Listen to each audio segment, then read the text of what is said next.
What's good, y'all? What's my review for this week's episode of JoJo's Bizarre Adventure Dive into Unbreakable? And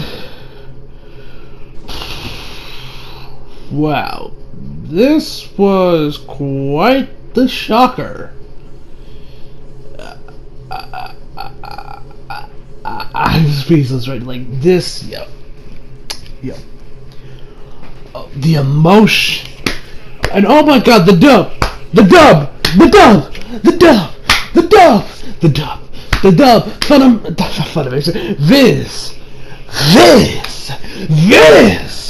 y'all did an amazing job, especially JoJo's English voice. I'm pretty sure that's how you pronounce his name.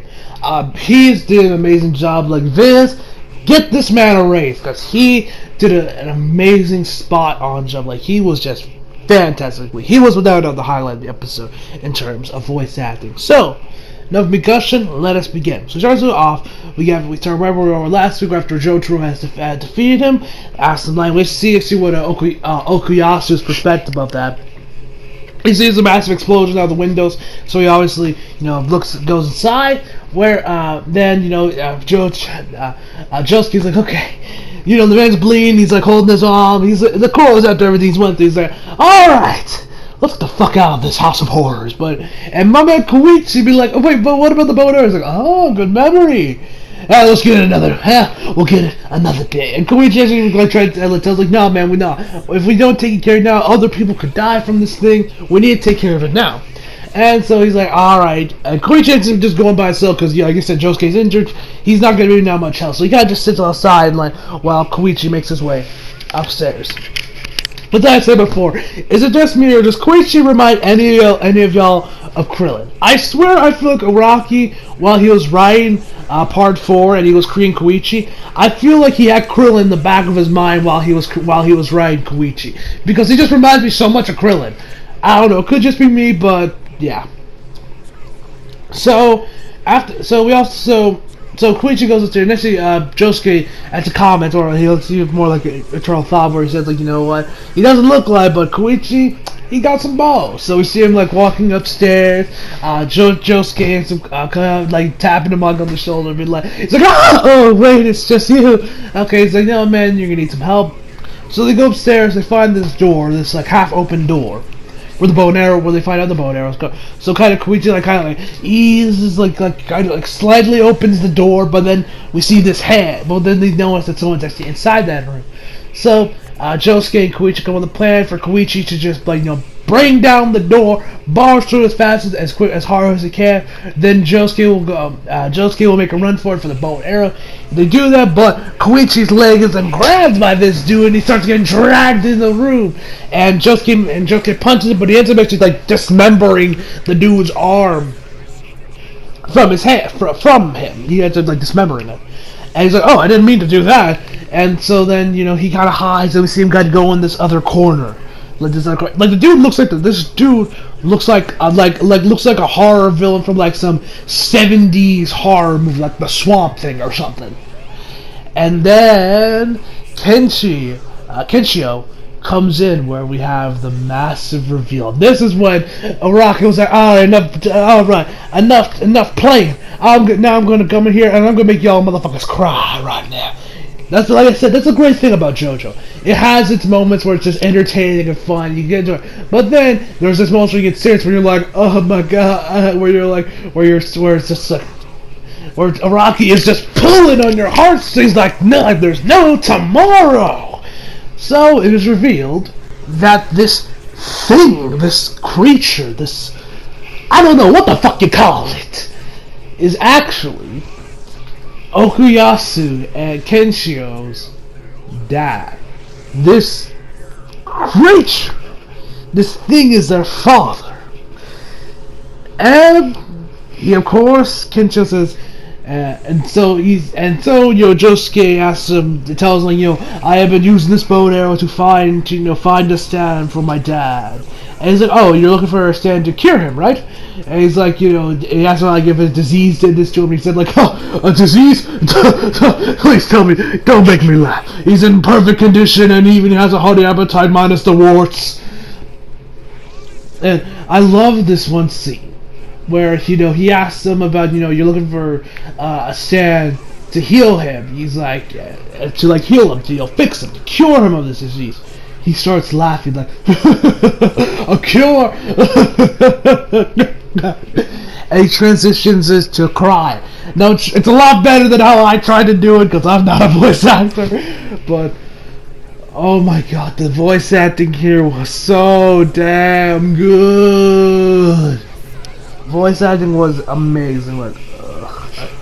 And so he elaborates on giving what's his backstory. So we found that part 4 is indeed taking place in 1999. So it's taking place in the 90s. So the internet's kind of exists. So we'll kind of probably explain a little bit how Josuke knows the exact make and models of those helicopters. But we're getting off topic here. Anyway, we're back. So we were taken to 1988. And Japan's economy was booming. Everybody was in high spirits. Everyone was like, yeah, we're in high economy, everybody. We're all doing good. Yeah, everyone's partying, minus his dad, his wife and mother, and his wife, and of course Okuyasu's mom got sick and died, and his business went under. And so he ended up abusing his kids for no reason, or I don't know, just to relieve his anger or relieve his frustrations, whatever the exact reason would be. Anyway, but then just out of the blue, he started making it rain like he had tons of cash. But we ended up finding that actually he sold his soul to Korodioda. I had to use the Dio meme this one time. This is the perfect time, but it was me, Dio. Yeah, this is actually the perfect time. And then we found out that actually was Dio, and that he was actually implanted with one of the flesh bites. Ones that the one that Kakyoin had. We saw back in part 3. He had one as well. And I'm assuming after Jotaro defeated and killed Dio, he then of course mutated into this thing we see before us now. And so which makes me kind of wonder, what if this didn't happen? What if Dio died and Kakyoin still had the flesh bite in him? Would he turn like this too? Or if say it was never removed? Interesting what ifs right there. But so we know what a flesh bite can because we know a flesh bite from part 3 was just a mind control device Dio used, but it looks like it also do this to you. It can mutate you. And what Tenchio is looking for, he's not looking for a stand to heal him. He wants a stand that kills him, because he is essentially immortal at the point.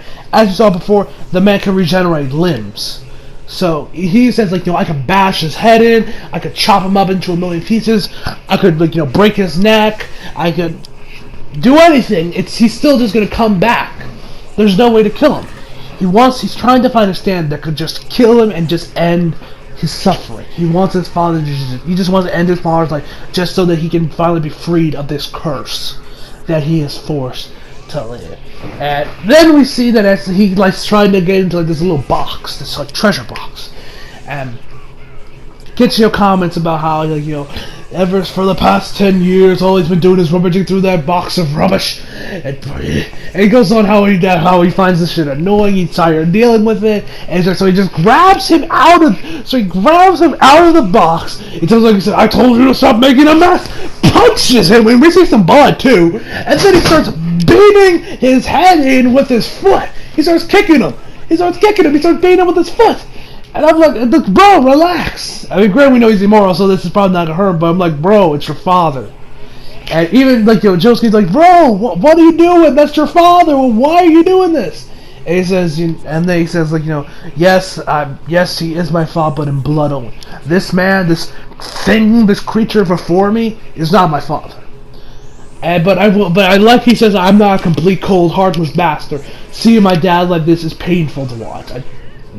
So, even though Kensho has tons of blood on his hand for probably all the failed attempts he trying to make stand users, and of course, released in Angelo, he kind of had I guess you could say almost pseudo noble call for doing what he ended up doing.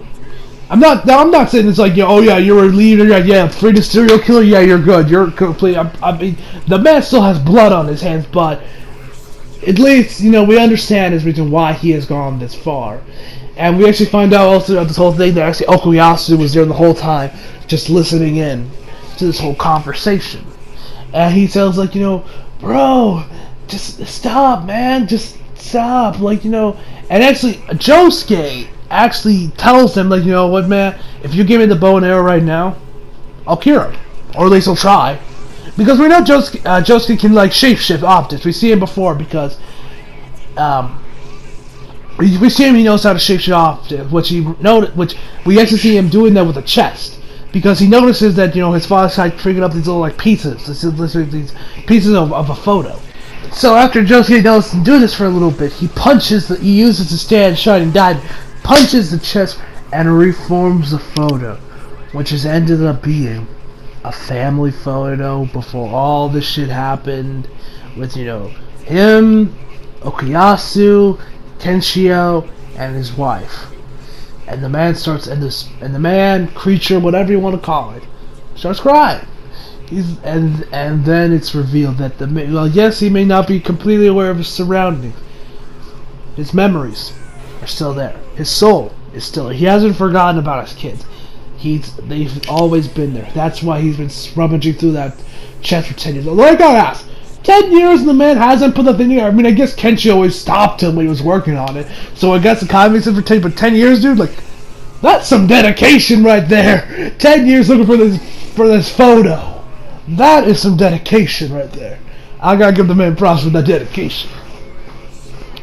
And then we get to Okuyasu where he comes in there and tells, like, bro, like, stop, we can maybe fix him. He can maybe cure after Josuke actually offers to fix him, because we know he still can heal injuries and everything, but we know he can't revive the dead. So now we don't end up actually seeing him doing it all. Like, even at the end of the episode, we don't see him do it. So I'm curious if it's just like, that's like a little one-off thing, like, oh yeah, you didn't give me the bow, so I'm not gonna fix your dad, or is it gonna happen like later on, like maybe like later on in the series where after he gets the bow, or maybe after, or not until the end, where then Josuke actually goes in there and actually does fix his father, or is he just gonna be like, oh yeah, he was just nothing, like, he doesn't matter anymore. I'm actually legit curious about this, but we'll have to wait and see if he ever comes back, and like, Josuke end up fixing him, will ever come back. Do I think so? Probably not, in all honesty. I don't think it'll probably happen, but I could be wrong and Josuke does end up fixing him. I honestly do hope so, just because, come on, no man should have to live like that. No man should have to live like that. Anyway, and then while they're kind of arguing, and like Kenshi actually straight tells, like, I don't see you as my brother anymore, so I have no qualms about killing you. Josuke notices that there was actually this dude on top of the window on the roof. We find out it's another stand user with like electricity type stand called Chili Pepper. Araki, you're not even trying to be subtle now, are you? Now, I'm pretty sure that's a reference to the Red Hot Chili Peppers, although I could be wrong. There could be just a different band by that, but I'm pretty sure it's the Red Hot Chili Peppers. I'm like, Araki, are you not? Come on, Araki, you're not even trying to be subtle with that one. Anyway, and so he like kind of like puts his fists through Kenshio, and he tells him, like, you gave me this stand with this bow and arrow many years ago, and he's like. And so then when the dude actually first came, Kenshio tells him, Okuyasu, get your head out of here, and punches him to take the fall. It was like back in Stardust Crusaders when Abdol say pulling the riff and Iggy at the end, where like when he by the Cool Isis stand. My Cool Isis stand is so it kind of like a little bit of what's the word I'm looking for? Callback. I guess a little callback. I guess you could say to part 3. But yeah, so we say that yes, even though Kenshio probably doesn't have a deep job of showing that he does care about his brother, he does still care about his brother. in the long run. Even if he does say like, okay, like even when he started to die, it was like a lot what happened when Historia's mom died in Attack on Titan season 3 when we saw where she's like, I knew one day you would screw me over, Okuyasu. Just like how Historia's mom said like, yo, I wish I wish I never had you, right before her neck was, right before her throat was slit. Like, even when you're about to die, Kitcho says like, Purchase says, fuck you, Okuyasu. Whatever. So it's okay. So he gets fused. So then he Purge just becomes electricity. Goes inside the alley with the with Chili Pepper. Josuke actually does some popcorn hopping, busts through the window, and kind of looks around for the dude standing. Or then he turns around and he finds Tenshio on top of these wires, these electrical on the top of the power lines, burned to a crisp. I mean, the man, yeah, you could tell that this man is dead. He is fucking dead. And of course, Okuyasu is saddened by the loss of his brother and all that. So that was another moment. And I love the OST. I gotta talk about the OST. The OST in this episode, I love when when we got to the backstory, they played this very sad violin piano music. It was overall the OST in this episode was amazing. So props to you. And then we get back to my man Jotaro Kujo. Best JoJo is finally making his return back to Potful. So he's kind of just chilling in the hotel room with the phone. Picks it up, he's like, is this Josuke? Is this Jotaro Kujo I'm speaking with? He's like, I don't recognize your voice. Who the hell are you? It's like, who? Doesn't matter. All that, and he's like, so. And he tells him to leave Morio, and then Jojo says, so a complete stranger calls me up and tells me to leave town. What would you do if the situation was reversed? It's like, then it doesn't matter, because I got the bow and arrow, bitch! He doesn't say that, but I was like, I swear, first person that he would say, he's the type of person that would, say, bitch! Anyway, and then he goes off about, oh yeah, he's the shit, he's going to, he has a bow and arrow, and then he's gonna, he starts threatening me, oh, if you don't mess with me, I don't want to mess with Josuke, or you just need to leave Morio. And so then he says I haven't had this staff very long, but it's better than just writing resumes and entries. And he's like, oh, so you're a student. I was like, what does that matter? Then he goes off about I'm gonna fuck you up, I'm gonna kill you. And then the phone suddenly blows up. And actually, right before it does, Josuke asks, I don't know why I keep saying Josuke. Jotaro asks, how many stand users are there? And that's when the phone blows up. And then he just starts laughing. And we actually found out that the number that he's been called is not from, a cell phone or, a house phone or anything. It's actually just from, it says from most likely a payphone. Because the numbers I think it said public phone, which I'm assuming that also means payphone. Anyway. And so then Jotaro picks up his tea and he's like, ugh, this again. We then get back to our boy Josuke Higashikata. After the narrator, talks about how Kenshio has been buried, and he was buried west of Morio, if I remember correctly. And so we get back to Josuke after he's fixing up his hair, gotta make sure his pompadour looks good. The doorbell rings, and then his mom says yo, hey Josuke, can you get that? He gets it, and then it's Okuyasu on the other side. Hey Josuke, how's it hanging? What are you doing here? He's like, oh yeah, today we're going to the same school. He's like, yeah, that doesn't mean you gotta pick me up. That means you have to pick me up. And he's like, did you notice how close our houses were together? And then a little arrow point to where house, which actually it legit isn't that far from Josuke's house. It's probably it's a little bit of it's not really that much of a walk. It's probably legit maybe a couple blocks over and all. It's really close. And it's okay, that still doesn't mean you have to pick me up. And so I love this part where Josuke's mom comes in and she's like, oh hi, are you one of Josuke's friends? He's like, yeah. He's like, come in while Josuke finishes up. And he's like, okay. And then Okuyasu tells Josuke hey man, do you know your mom is kinda hot? He's like, I'm right behind you. He's like, a comedian. Just great. What have I done? It sinks under the door, and then the episode ends. So overall, episode this week, fucking amazing. This week was so damn good, guys. Like, the emotion. This episode was so emotional. Like, this was emotional. Like, damn. Like, I was like, I haven't felt like this shocked watching a JoJo episode since probably Iggy's death back in part 3. Man, when Iggy got beaten by Cool Lights, I haven't felt like, what the fuck? Like, since then. Like, Araki, you did an amazing job, dear. Productions, y'all did an amazing job. Voice actors did an amazing job. This episode was just amazing across the board. So my final verdict for this week's episode is, of course, a 10 out of 10. So hope y'all enjoyed the video. Like, if you subscribe if you're new. Follow me on Instagram, Twitter, leave down rocks below. And as always, come back for more. See you guys next time.